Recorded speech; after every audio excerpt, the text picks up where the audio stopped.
Kabalo mo nga ang CICL or Child in Conflict with the Law mo ni ang bagong definition or term sa katong dating ginatawag na mga juvenile delinquency or kini mga minor de edad nga di na tumatawag ng criminal simply because minor de edad sila. Karon lang under sa new law kani RA 9344 ang 15 years old and below exempt na siya sa criminal liability. So mo ni nga katong natabo karon nga bag-o lang bag-o lang I think gitulis o gipatay nga sa Tagum.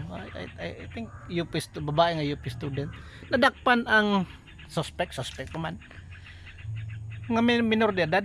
So ang tendency ato siyempre pag ma-establish nga minor de edad i-release sa DSWD or sa barangay ba karon sa parents. And then or pwede po ibutang sa bahay Pag-asa andar sa balaod.